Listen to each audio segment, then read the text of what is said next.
What drove me to undertake this most prestigious of Soulsborne challenges? I wanted to do boss LARP runs to coincide with my Elden Ring stream series, but getting the relevant gear in DS3 would involve progressing through most of the game, and after considering my options, New Game Plus seemed required.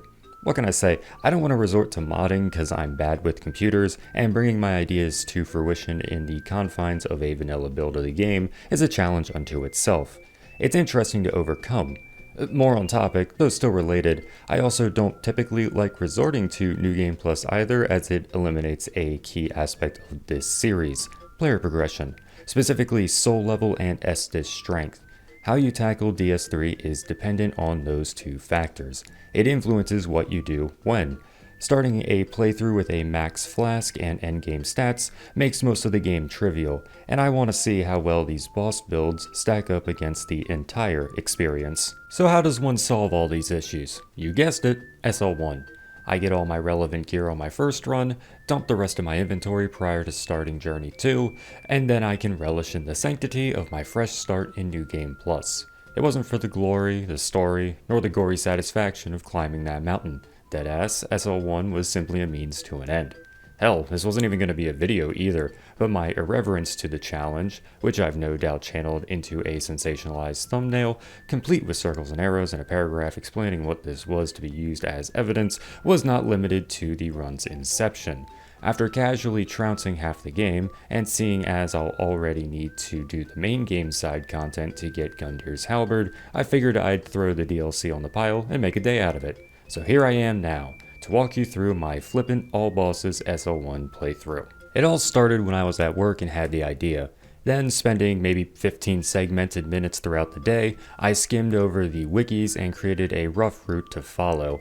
I ain't gonna lie and say I know nothing about optimum DS3 SL1 strategy. Cultural osmosis had bestowed me knowledge of a couple strong tools: the Dragonslayer Axe, Storm Ruler, Profane Greatsword, and Tears of Denial. But for all intents and purposes, I basically went in raw and improvised. My only planning, per se, was going on Mugen Monkey, punching in the stats I had to work with, and choosing a weapon to use. That's where I remembered the Dragonslayer Axe was OP, as are axes in general. Available middleweights were passed over, as restrictive stamina and carry weight would make those pretty taxing, unwieldy, and weak due to low DPS. Also again, axes are just really fucking good in this game. See my 7-hour DS3 video for details. Speaking of, it cannot be overstated, I am very experienced in DS3. I got over 1,000 hours of primarily PvE clocked in. I've beat the game 70 plus times. I apologize in advance if my sheer sweatiness at this game undermines your own hard-earned achievement. I did not need to get good to conquer SL1, I already am good, and you can be too if you follow these steps. Buy my course for the small price of $600 Canadian. Now, my unsolicited advice is free, but I will graciously accept donations regardless. In USD, though, not Monopoly money. So anyway, the run. Please excuse the bloodborne frame rate of the first recording session. Streamlabs reset my settings for some dumbass reason, so my footage looks like shit. Luckily, I don't need to show much of it. SL1 base Estus or not, it's the early game. And I'll reiterate, I got 1,000 hours in this game. If I don't net a no-hit on Vort and Gundyr, I should be asked to leave. Wait, I didn't mean that. The first 30 minutes are essentially a normal playthrough. There are a few points of note. My Estus stipulation means I can skip the shard, a hollow dropped its helmet, which went on to be the run's iconography, and I got my first of 4 main weapons, the Deep Axe. The Outrider Annihilator 9000, placed intentionally for players to gain the edge on the bosses in High Wall, is not only an axe, it possesses 2 key mechanics, Warcry and Scaling Free Infusion. As discussed in the Reaper section of Weapon Percent, Fire, Deep, and Raw infusions double your weapon's base AR in exchange for eliminating stat scaling. Sounds suboptimal, and it can be if you don't take resistances into account. I have a spreadsheet for that, check my Elden Ring progression guide for that GitHub link. But considering how much investment is required for your scaling bonus to meet and or exceed your base damage, these infusions are totally viable endgame. The only real downside is an inability to buff your weapon, yet that only applies to Fire and Deep. Raw maintains its buffing capability, so unless you want to exploit a powerful elemental weakness, shuffling your physical AR into fire or dark damage, Raw gems are the upgrade to choose.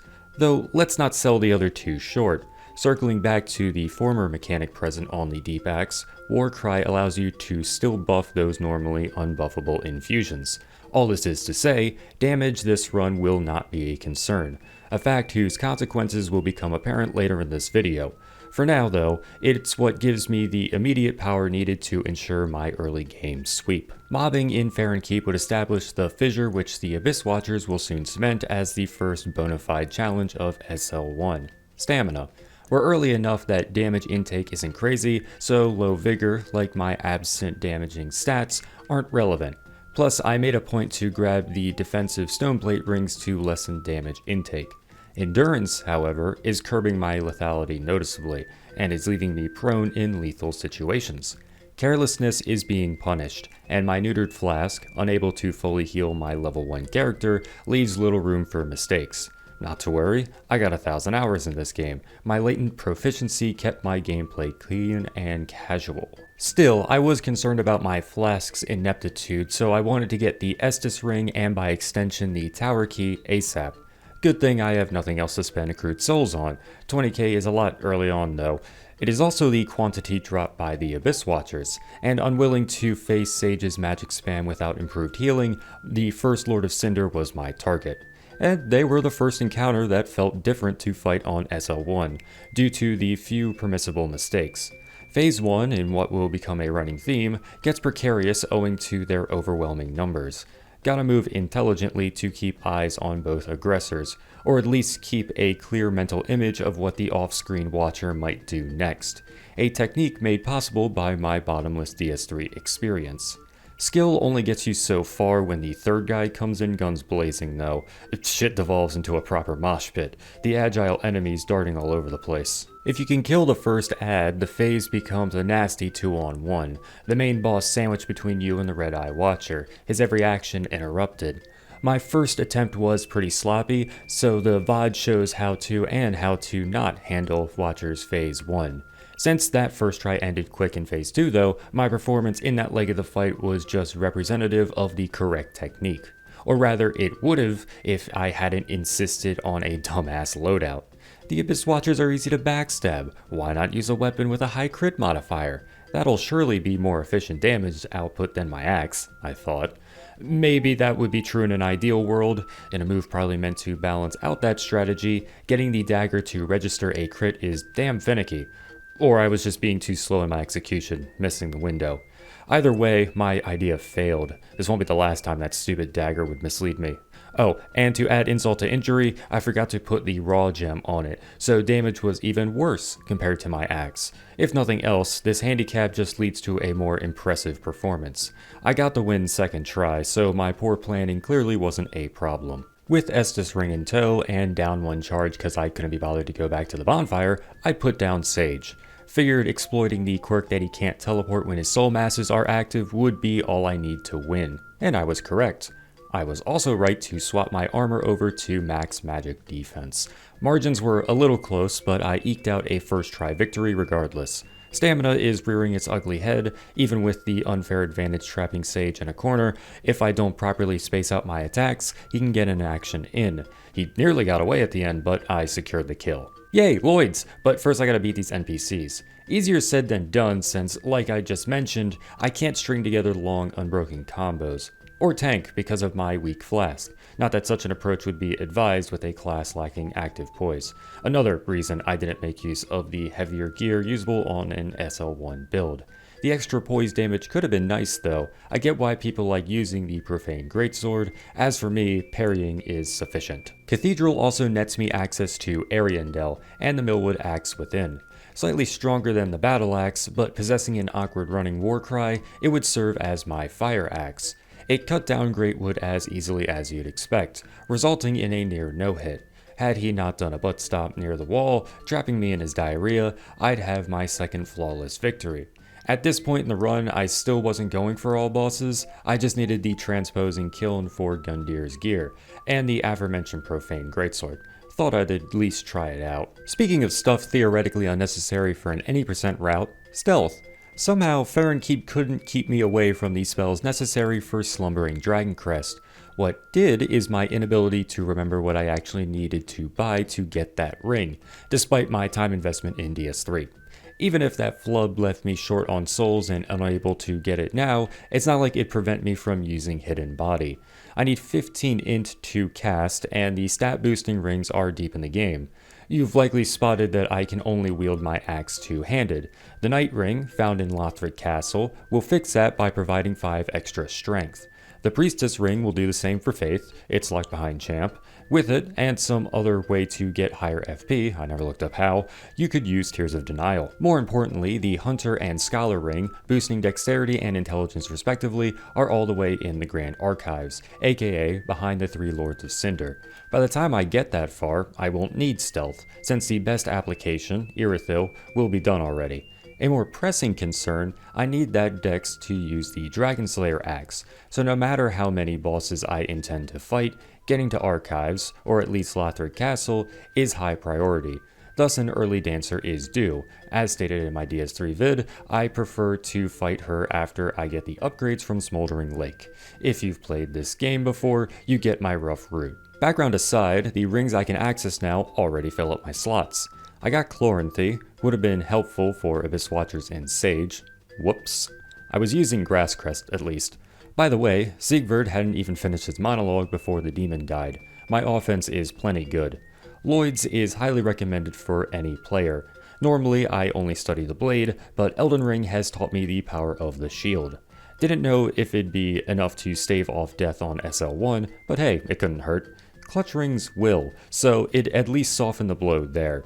It'd be good to lessen damage intake since the Estus ring can't top me off, especially not with the life ring equipped.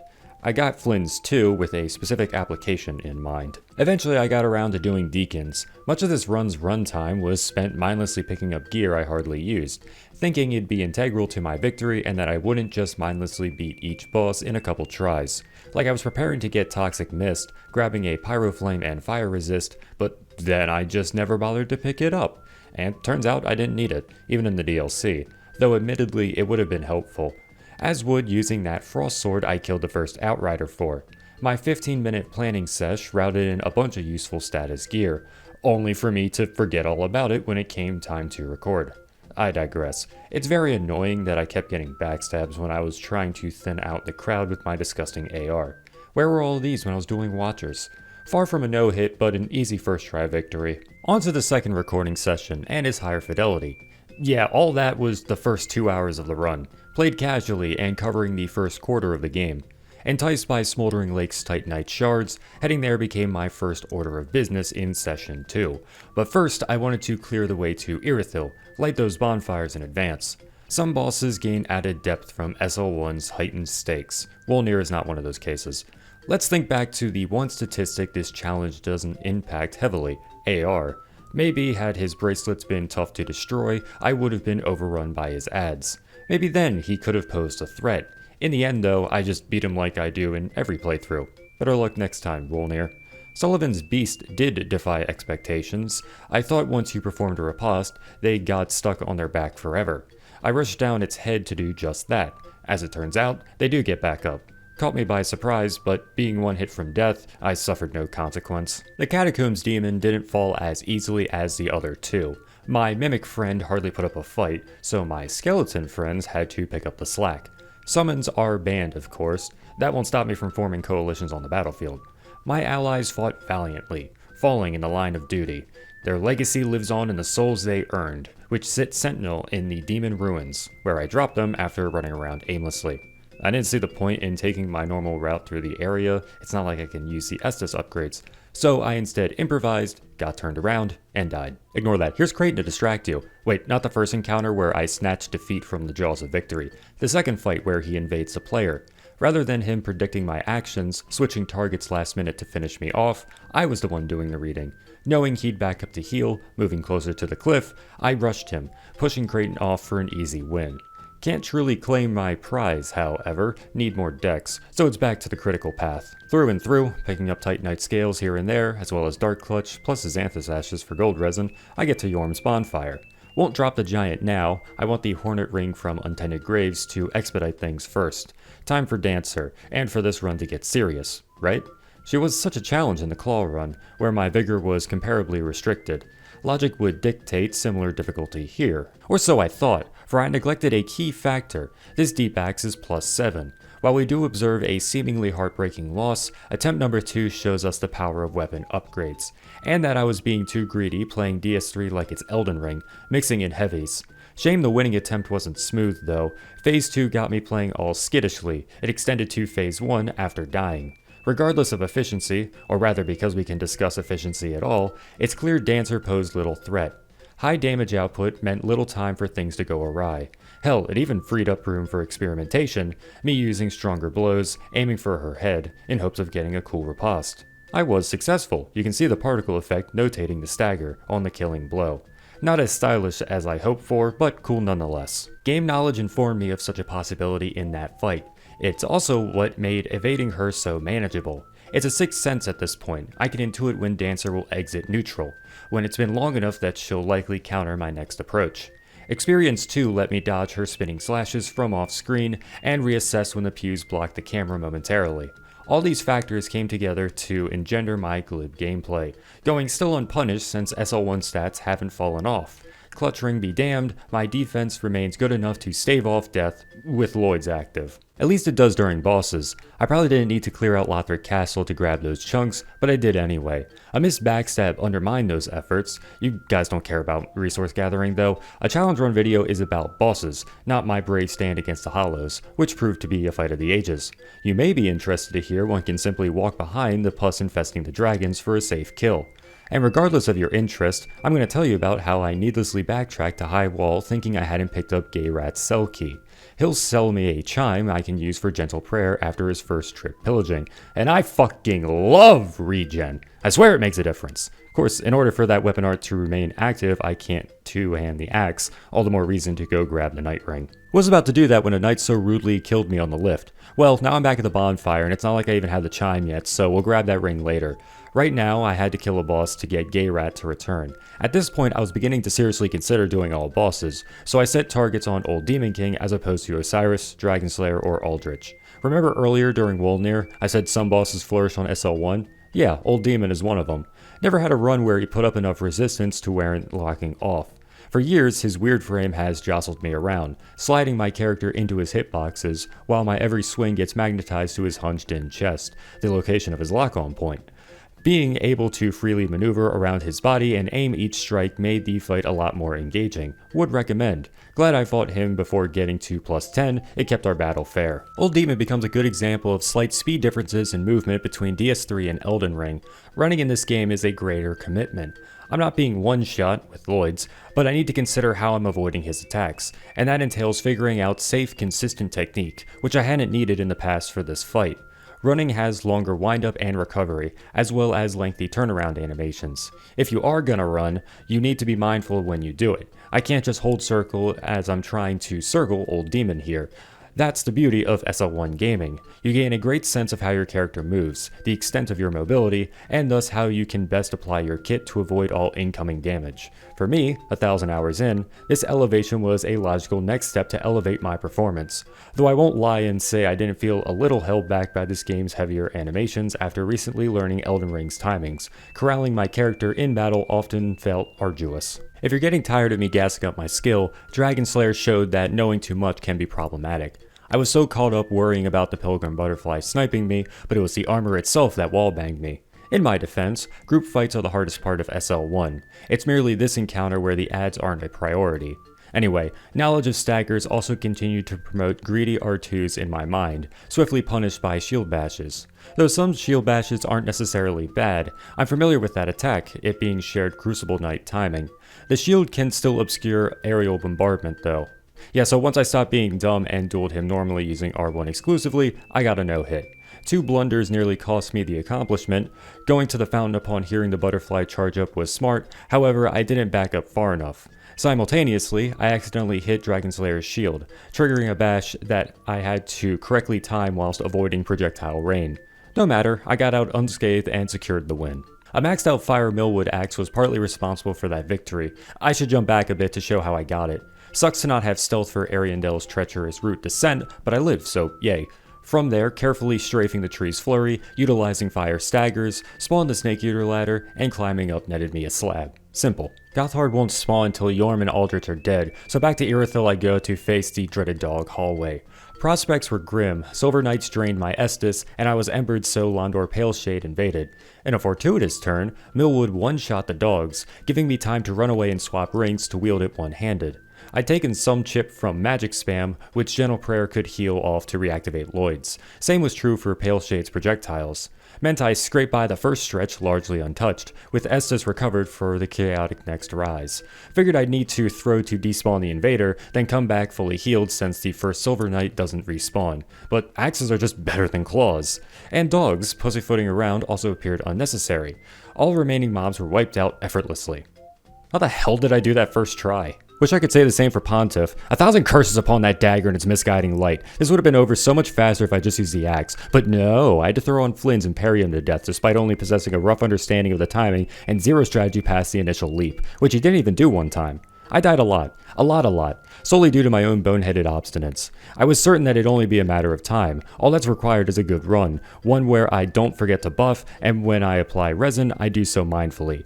Damage has to stay up, and one must start their combo ASAP if they intend to kill the clone as it spawns. Good luck taking it down if you don't. Nailing that final parry too will become unrealistic. Actually, why am I trying to give advice for this strategy? Everything about this approach is terrible. Fight Pontiff normally.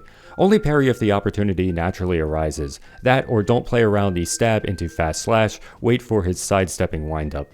If I'd consciously recognized that easy parry, I would have won quick. A blight in all regards, the low point of my SL1 playthrough, entirely engineered by my own hubris. Pontiff isn't hard, but I sure did make him difficult. But yeah, after banging my head against the wall long enough, it gave way, giving me a not-so-clean victory. But frankly, following such a poor showing from me, who am I to demand a no-hit? I'm lucky the game let me win using my half-baked assault. Storm was a no-hit owing to my sheer proficiency and intimate understanding of his bespoke mechanics. Who needs a Storm Ruler when attacking his machete arm staggers him quick? This isn't a flex, mind you. As was the case early game, a no-hit on this boss is the expectation. Any hit suffered would be an actual embarrassment worthy of exile. One could argue that that ship sailed with Pontiff, but damn it, I don't care if my pride is already in shambles. I will not be hit by Yorm. I will not suffer that transgression. I did catch myself backing away from him at times like I was fearful of his kid or something. A bad mistake to make as he's got some seldom seen attacks he'll only do at range. I was putting myself at risk making distance. Excessive caution can drag out fights in SL1, making room for mistakes. So like be careful but don't be passive. Getting in your head will only make things harder. By the way, I neglected to grab the Storm Ruler afterwards, partly because I didn't want to use this slower class, partly because I was funneling all my scales into the Profane Greatsword, but primarily I left it there as it stays in your inventory when you start at New Game Plus, which goes against the purpose of the run. I'm trying to produce a clean slate. Sure, I could just not use the thing, and it's not as if Gundyr would wield it anyhow, but it's the principle of the matter. It's the mere idea that what is essentially a key item for progression is in my inventory, already unlocked when a player normally wouldn't have it. That's what's wrong with the mere thought of it.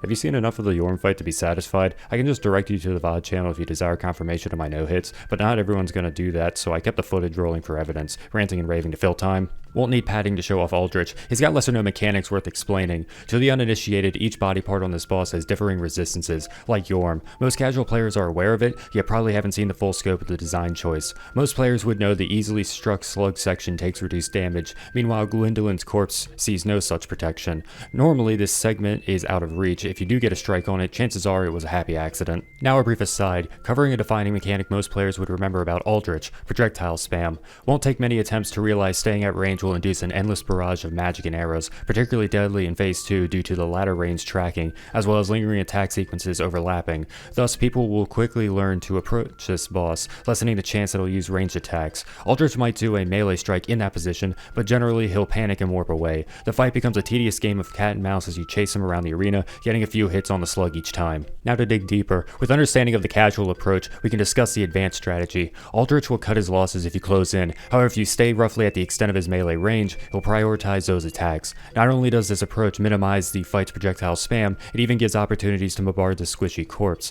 Then consider the fact that Aldrich's melee has lengthy recovery. You not only exploit his weak point, but you also get more attacks to boot. It's a welcome optimization, speeding up a typically repetitive mid-game obstacle. And this is to go even further beyond. Esoteric knowledge, tantra technique to test the limits, relevant in only niche circumstances like SL1. There is another weak point, one which takes even more damage, Gwyndolyn's head. What was once a useful optimization, baiting melee to prevent projectiles and teleporting, becomes a means to bring this Achilles heel within reach. Through deft positioning, you can consistently tag his head for maximum damage. The best move to try this on would be the delayed downward slam, which, oh would you look at that, has an audio cue allowing players to perfectly time their dodge in, maximizing the time you can punish this opening. On the surface, Aldrich is a boss warranting minimal strategy, an RNG fuckfest that you just gotta throw yourself at, but if one peels back the layers, they'll find the reality is a completely logical encounter, one the player is more than capable of fully solving. Very satisfying. I have a newfound appreciation for Aldrich. One last thing, neat detail that the two Lords of Cinder at DS3's mid-game branching path subtly share a mechanic, in the form of multiple segments possessing varying defense, rewarding technical play.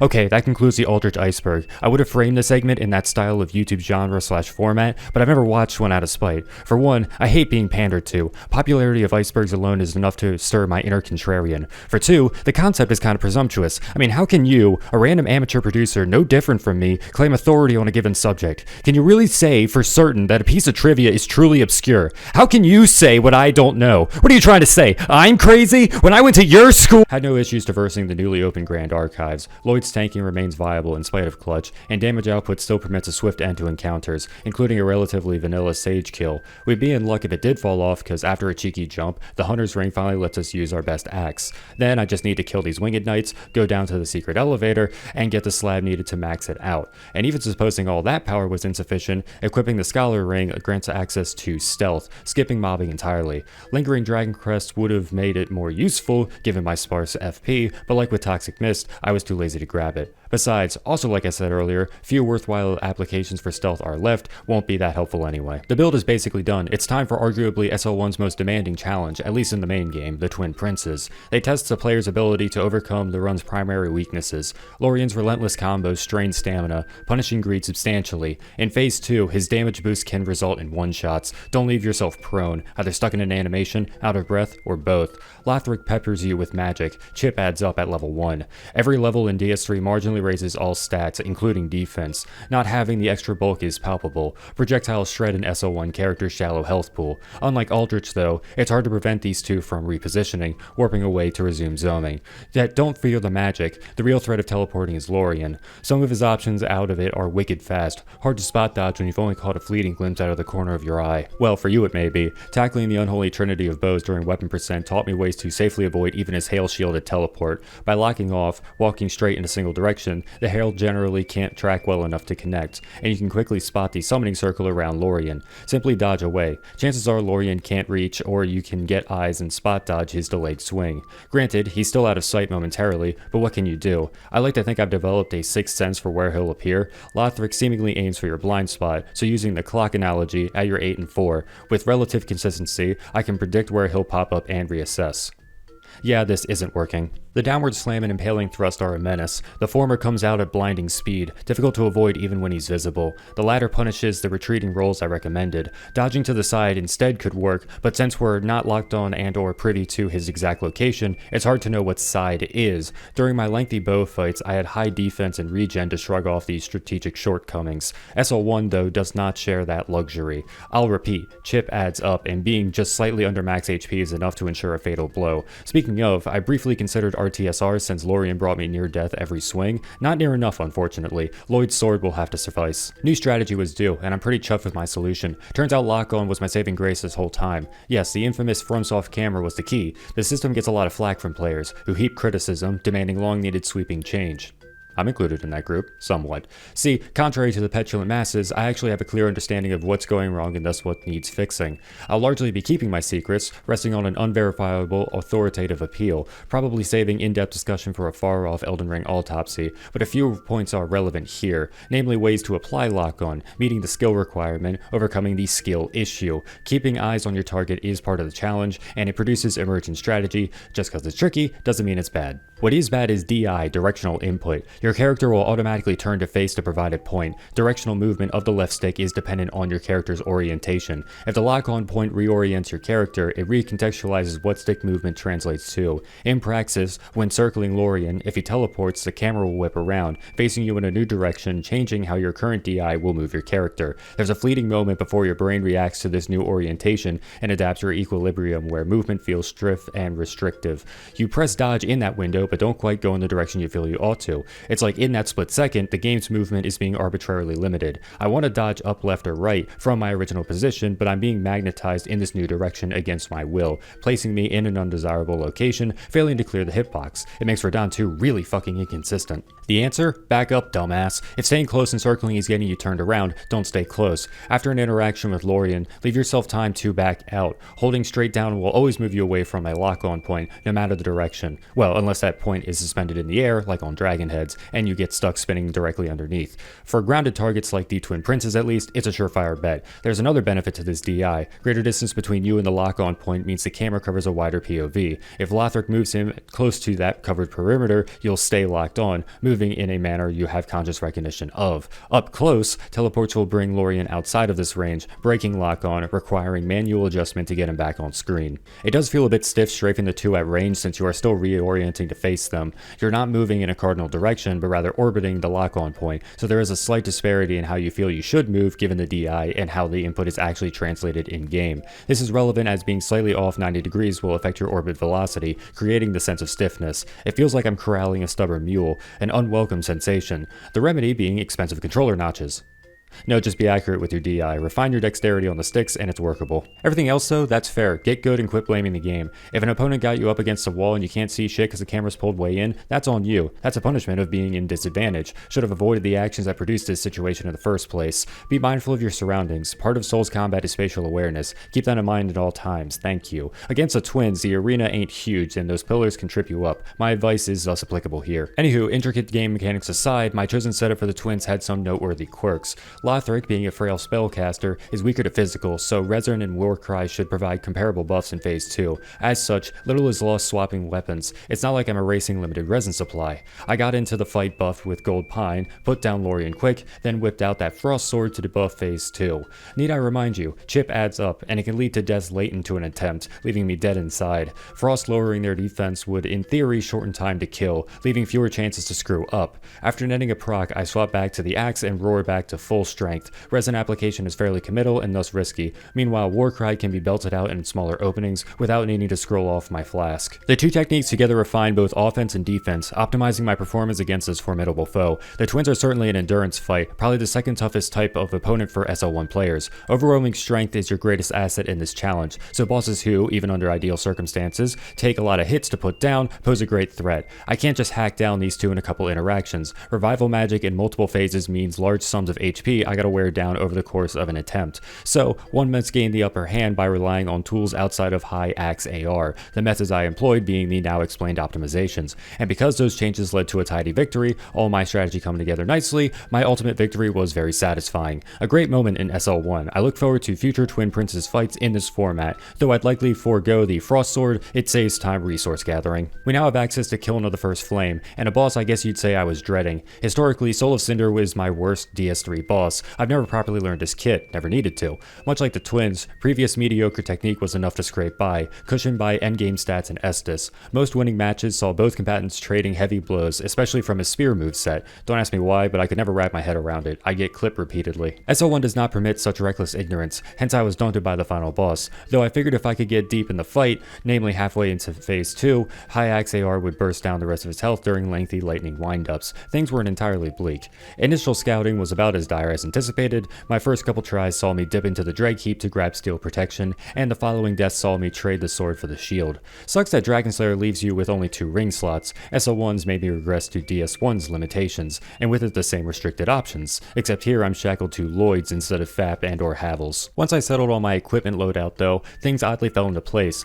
Axes are S tier for a reason. They duel elegantly. Single R1s dance cleanly with the sword moveset, giving me room to breathe. Enough space to react to its various potential follow-ups. Out of neutral, the Moog technique of backing away does coax Soul into approaching, resuming the dance, eliminating the risk found in the player's blind challenge. To my dismay, I didn't need to wait out the deadly swift curved sword kit. Again, Elden Ring observations, see application in DS3. I looked out for moves in his arsenal which held longer recovery. Biding my time, outspacing his fast options, I'd re-enter during to punish this recovery. Area denial from Toxic Mist threw a wrench in things, giving him a chance to layer support. An added wrinkle balancing the odds, yet not so debilitating for me that I become truly disadvantaged. Just instills flavor, elevating the dance by requiring greater spatial awareness. Positioning becomes more involved. Though, said area capture can force me off, pairing poorly if he carried over regen from the spear kit. I'm telling you, regen is great! Look how he heals off all my hard-fought work in neutral. Spear expectations were not subverted, however. Spin sweep fucked my shit up. It covers so much space, like all this kit's attacks. From afar, like Life Unscythed from Aldrich, you can simply stand clear of the first sweep, dodge through the second.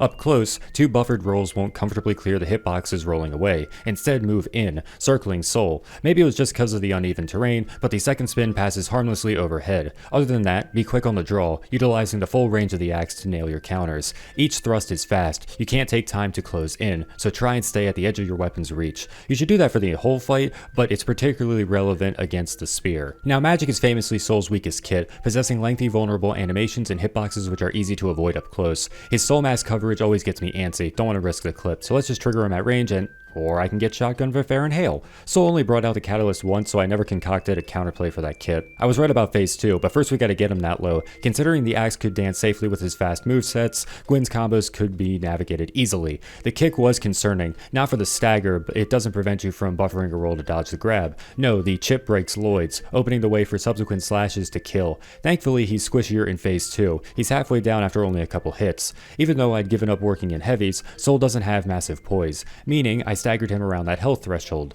I momentarily thought this would prevent the lightning altogether, but he recovered remarkably quick. Of course, all he did from that rapid escape was cast lightning, so the result was the same regardless. He died without hitting me again. But hey, I did indeed punish the lightning like I predicted. And with that, I conquered Soul of Cinder, properly learning the final boss. My newfound skill has brought about newfound appreciation. Soul might be one of my favorite fights in the game now. The sheer variety and depth of his moveset makes for a deeply engaging encounter. SL1 helped me realize that. Very cool. The original goal of the run has been partially accomplished. I reached Journey 2 with a clean slate, but there's still the matter of getting Gundir's gear to address, so it's back to Lothric Castle. I didn't tackle the optional path earlier as I feared Osiris. Why? The insta charge, obviously. Turns out I was afraid for nothing. My infinite DS3 skill has pried open my third eye. It sees when he'll do that infamous attack. All I gotta do is get out from underneath him when I sense its imminent arrival, and I'm golden. Hanging around his hind legs, even tagging his tail using the axe's wide sweeps, laying on damage from safety was totally feasible. Though the possibility exists that in his wild flailing, he'll get over top and trap you between his legs. Things will get sketchy as you try to desperately escape before the impending full body hitbox manifests. Beyond that scenario, the fight only consists of the player's vain attempt to approach while Osiris zips from one end of the room to the other.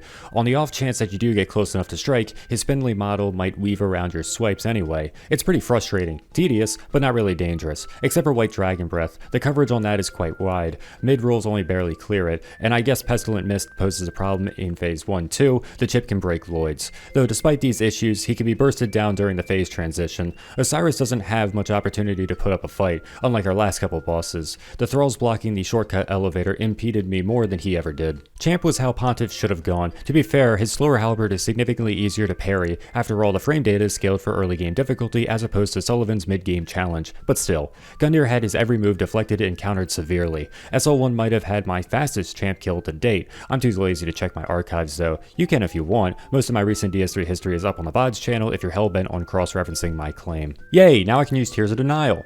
Or not, I don't have enough FP.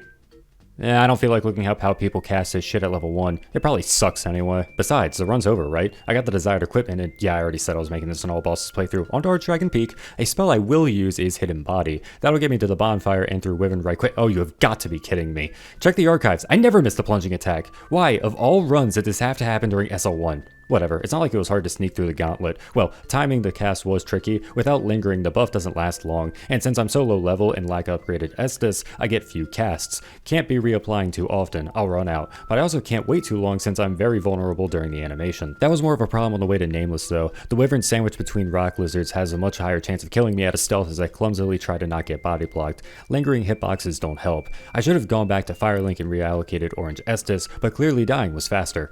Gentle Prayer was an option, not that it could have saved me there. Anyway, along the way I picked up an extra slab and Thunderstone plate, broadening my tools for the upcoming boss. The Deep Axe sees use again. Dark is the best element to use since Nameless resists lightning. Didn't use the ring though, forgot I didn't need the extra dex, wasted the slot on the Hunter's ring. Can't even say it boosted damage slightly, my infusion negates all scaling. This shouldn't have been a third try victory, I was being so greedy. His lightning slams are a menace due to the shockwave. When I tried rushing the killing blow on attempt number 2, it got me comboed into a painful death. If you're mindful of your positioning, or lucky, the wave of lightning will pass harmlessly by. Attempt number 1, if you were curious, was a non-starter, though it presents a through line of the fight's main challenge, depth perception, makes King of Storms impossible to hit. I can't perceive where my axe is in relation to that stupid chicken's head. I waste openings repeatedly, so I had to chance the lightning slam again and again, very frustrating. By the time I get to phase 2, I'm raring for the finish, taking risky gambles. You're gonna get hit, whether by the tight slam timing or impaired perception. Can't be burning HP on unnecessary trades. Lock-on sorta helps in phase 1, except not really, cause as explained, it's not just your weapon that gravitates toward the designated point. As the head wobbles around on the noodly neck, you get spun around, trapped underneath, tangling up your movement. To add insult to injury, say you get enough hits to trigger the stagger. Without the Dragon Slayer's extra lightning AR, a riposte can't guarantee the kill. More time every attempt has to be spent fumbling around King of Storms. Then phase 2 comes along and, like Soul of Cinder, Nameless takes a ton of hits to put down.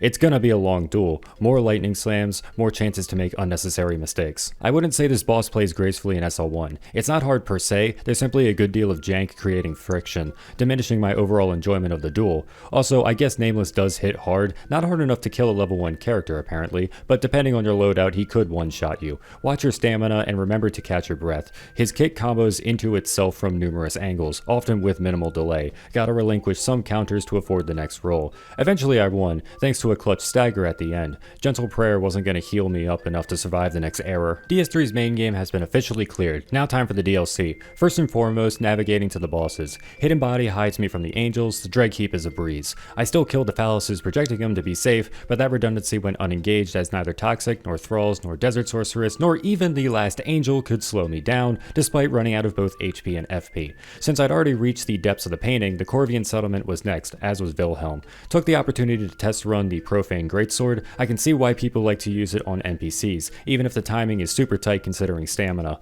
Glad I swapped around rings. Better bulk helped me survive while I figured out how to best use the R2 thrust. I'll admit, it felt too inconsistent to be considered a true cheese. Worked well enough, the active poise on offer was a boon, till I ran out of health and had to exploit his AI at the door.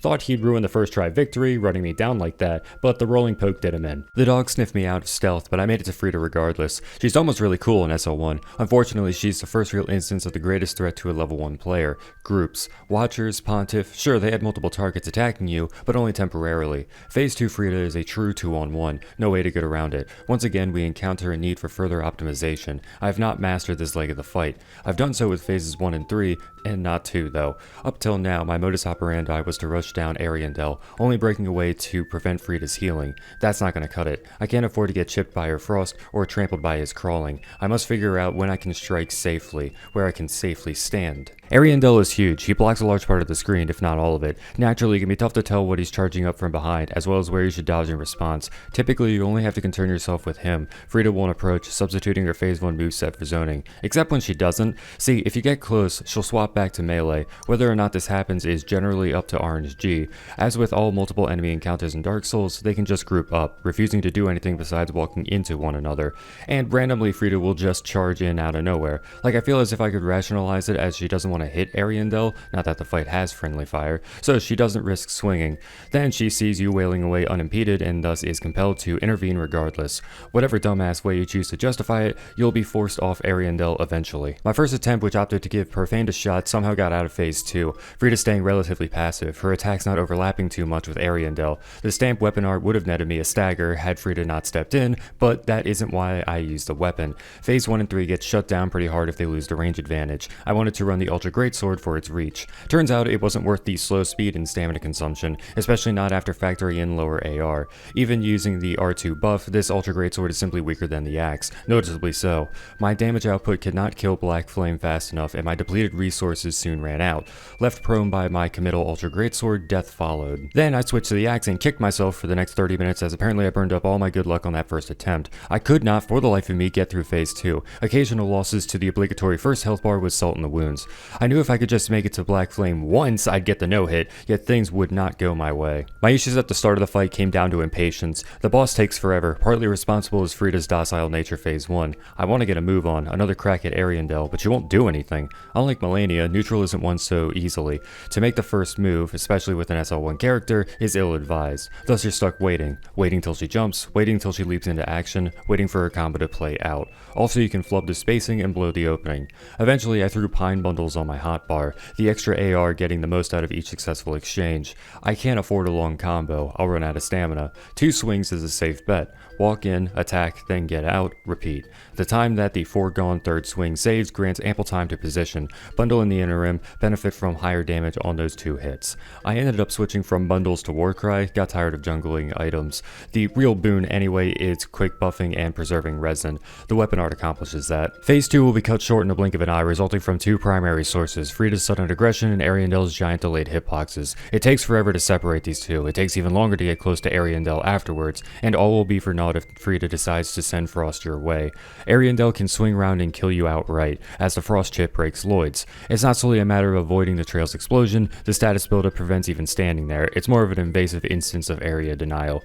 Regen is the MVP, I'm already waiting around, I can get back to full. Since I definitely want Dragon Slayer's damage, no gentle prayer for me. A Blessed Cestus is all I get, so no healing off major damage. At best, it'll let you hang on with a sliver if health is near full, otherwise a flask should be used. Do note that won't be possible if you use Clutch over Lloyd's. The absorption penalty gets you killed without shield active. Don't bother with it, Sword Ring is better. Enough moaning, how do you overcome phase 2? Simple, bait and punish the flamethrower. Only take focus off Ariandel to interrupt Frida's healing, if the game lets you, that is. Sometimes RNG covers her and you can't get an attack in, then Ariandel kills you from off screen. That's why you only challenge the flamethrower. Its lengthy animation takes Ariandel out of the equation, leaving him a sitting duck you can burst down, free to react to Frida's area denial and or sudden melee charge. His charge and crawl are also vulnerable, though he recovers fast from the latter, so don't hang around long. And don't tag along when he's moving forward. His hitboxes are huge, dodge straight through and stay clear. Try not to get cornered and maybe God will let you pass to phase 3. If you die to Black Flame at this point, you're beyond help. Sorry, that's not me leading into a joke. I got the no-hit, sans Frost Chip, as anticipated.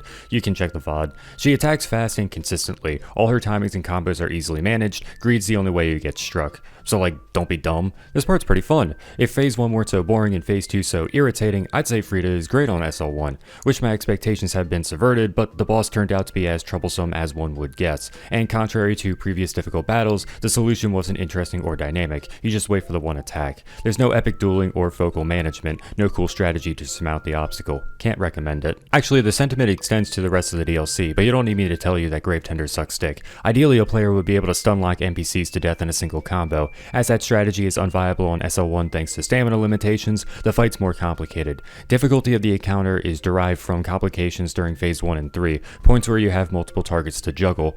These phases revolve around dispatching the ads ASAP. For phase 1, I got too creative using alluring skulls. Though dogs are fooled much like deacons, they aren't nearly as slow moving. Skulls are great for getting opponents off your back, allowing you to get away and reassess, a defensive tool. When it comes to killing the dogs, the lure doesn't keep them pinned down, it's no easier to land hits. I was fooled by attempt 1. 2 of the 3 jumped me simultaneously when Gravetender was far away, so just 2 R1s took me into phase 2. There, I wasted all my Estus making careless plays. Hell-bent on killing him quickly, my choices were impulsive and poorly conceived. I fought Gravetender like I was an adequately leveled character, who was capable of erasing him at the phase 3 transition. Owing to this, my level 1 character ran out of breath and got diced by Valorheart. Phase 3 is the hardest leg of the fight. That said, my single death was entirely my fault, not arising from any unique challenge of that 2-on-1. Before I can talk about what does make it hard, we gotta get back to that phase. The dogs didn't behave. In true group fashion, they desynced and left zero room for me to act. On SL1, or rather SL1 without upgrading Estus, save opportunities are required. fired. You won't last long taking just any opportunity to strike.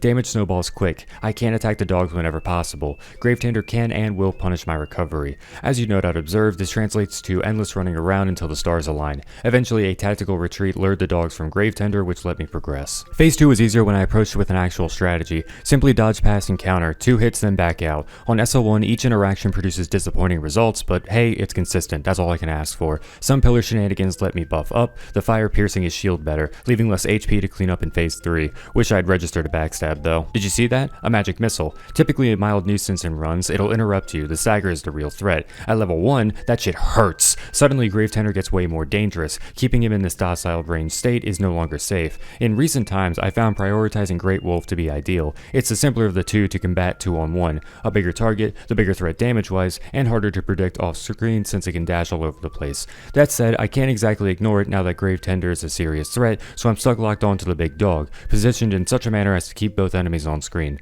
Not fun, very jank. Can I just say, we Souls fans don't appreciate it, but camera has slightly improved between games. Lock-on feels way stickier in 3 compared to Elden Ring. I try my damnedest to swap targets, but the engine is not having it. After waiting a while for the perfect opening that never arrived, I said fuck it and tried my luck locked onto Gravetender. I only needed 2 hits, and Lady Luck shined on me, letting me escape to phase 4 with my life. Going in, I was dreading the frost breath. Misleading lingering hitboxes weren't a new development in Elden Ring. I have no idea where this attack starts and ends. If it got cast at range, I figured I was done for. Good thing that never occurred. Each time, running in was viable, even granting a meaty punish. That last charge was a little sketchy, but I cleared the hitbox all the same. My axe is pretty fast. A single R1 slotted nicely into the provided windows. Like Black Flame, getting to this point was the real challenge. Once here, the fight's essentially won. A true statement for Demon Prince too. Jesus Christ, how many group fights does the DLC have? Another example of a boss I usually brute force, yet one I wasn't so concerned about learning. Back in the Reaper run of Weapon Percent, I pulled off an accidental no-hit. I have the latent potential to get by unscathed. The real question was how to navigate the initial stage of the boss.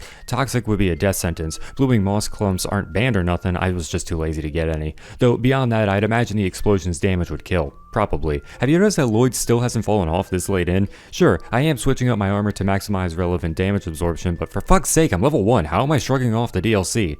The answer is I'm not. My first time in phase 2, the camera got stuck in my model so I couldn't gauge the dodge timing. Granted, I wasn't at full, but surely that would have been a one-shot. Anyway, besides when the game fucks me over, phase 2 should be a cinch even if I get there with no Estus again. The real problem is once again juggling 2 targets, specifically as it pertains to dealing damage. My opportunities are brief and swiftly cut short by long-range Toxic, similar to Frida's Frost. Though here, mercifully, being in the projected trajectory doesn't build the status, unless he does a breath instead, likely to occur when you're up close, like after the demon transitions back to the ranged kit. Separating the two is thus key to victory, and for once, actually feasible. Their charging combo is comfortably evaded, sending the attacking demon careening in a far-flung direction. Actually, that's not the only easily evaded move. Most of their arsenal struggles to hit the player up close. The attacks that do pose a risk have long wind-ups, so if you haven't burned all your stamina, a simple roll does the trick. Though sensor dodging in, getting underneath their torso, the location of their lock-on point, the camera will swing around wildly. Doesn't compromise accuracy this time. Limbs are spaced so that wide axe swings always catches a piece of something.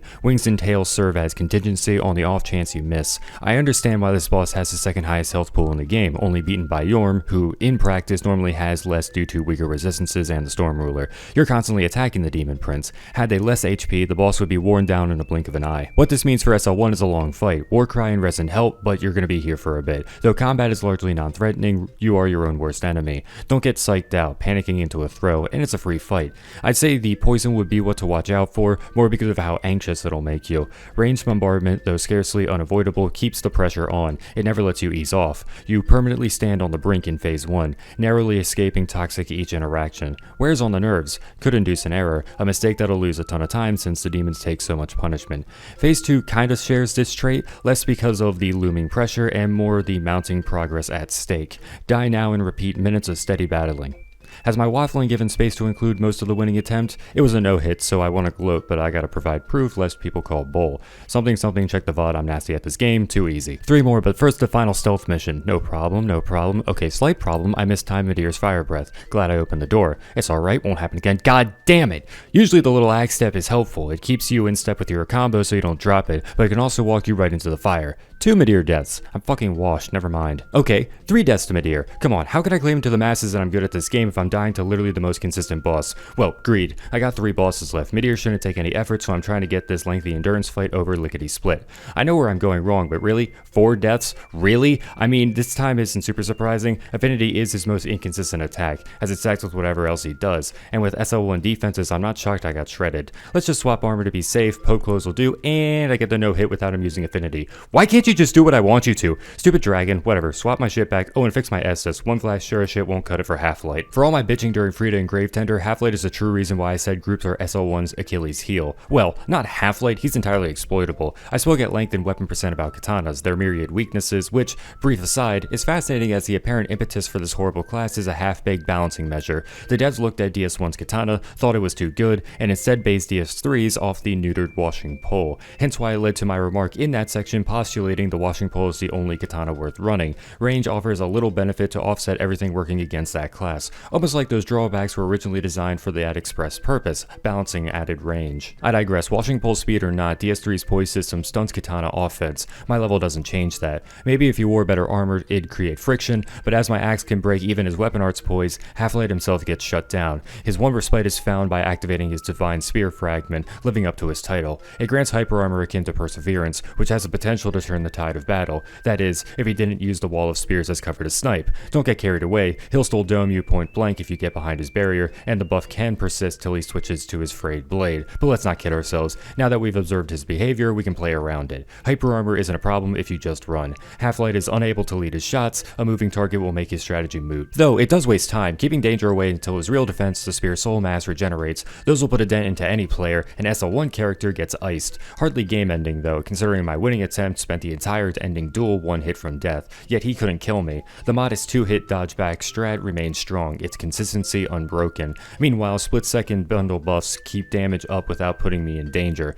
Theoretically, that shockwave miss took years off my life. This whole situation did. Sure, Half-Light himself is incompetent, but his allies are the spawn of Satan. Sure hope he got the backstab into a 0 to death combo after their emergence from hell, cause if not, prepare to die. They're fast, they're nimble, their weapon art has sufficient poise health, and that shiv man, that fucking shiv, holy! The tracking is insane! You cannot step out of their stumpy range, you will get styled upon. A barrage of knives will cut you down to size. Fuck Aldrich, Sage, those projectiles ain't got shit on the shiv. Genuinely one of the most dangerous hazards in SL1. Wish I could say staying up close is safe, but their combo game is equally disgusting. Quick enough to stagger poiseless axe swings, one slice seals your fate. I'd say try profane, but like if an axe is too slow, good luck charging an R2. Plus it's not as if you have proper bulk to tank. What you do is pray to God they back off and cast. The Guardians recognize Half-Light's ineptitude and thus seek to save him. Were they to realize their sheer lethality, all hope would be lost. Curiously, challenging shiv throws might net results, gentle prayer healing off any sustained chip.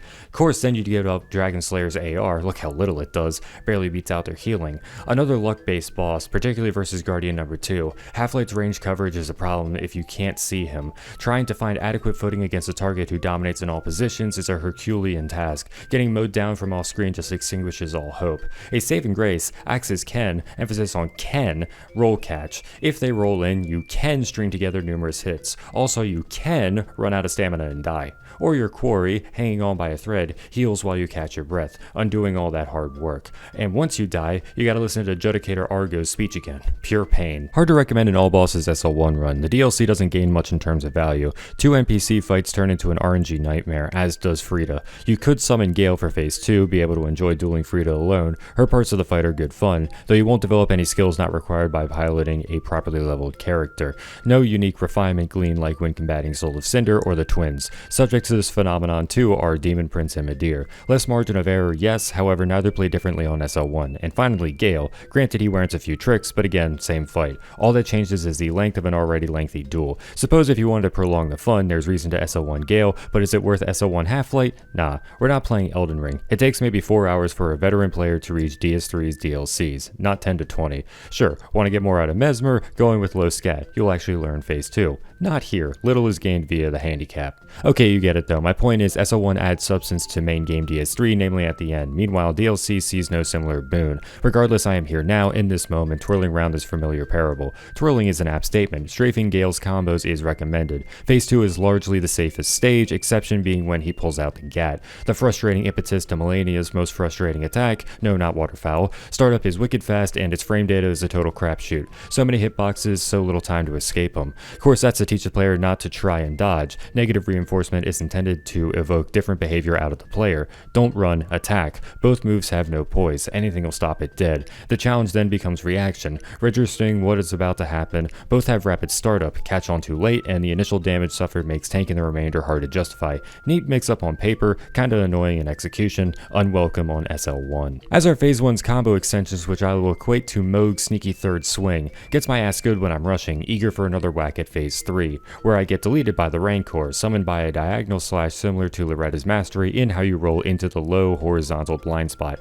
Future me will hate past me while editing, gotta build peaks for all those Elden Ring clips. Future me can relish in past me suffering though after I bungled the first try victory and proceeded to get stuck for 20 minutes. Felt like 30, felt like 40. God, imagine watching this if you'd done an SL1 run and were stuck on Gale for hours. On the topic of subjective experience, is it common knowledge that you can simply dodge into Gale's stamp sweep? Contrary to my blunder, it's very consistent. Did it by mistake years ago, noticed it worked fine, and it's been part of my Gale counterplay ever since. I remember Jacob getting a kick out of it, me casually dodging into the most imposing strike. That's why I miffed at my performance. No excuse why I messed up. I should be stroking my ego right now, not wallowing in self-pity. Anywho, his other big Rancor attack, or I suppose it's more like Omen Baron, gives a safe time to resin up. Previous phases aren't so lenient, better to bundle or cry. The opening is also good to heal during. My winning run nearly crumbled after getting clipped by his cape, but I recovered. Should be noted, owing to his cape, one-shots are definitely possible.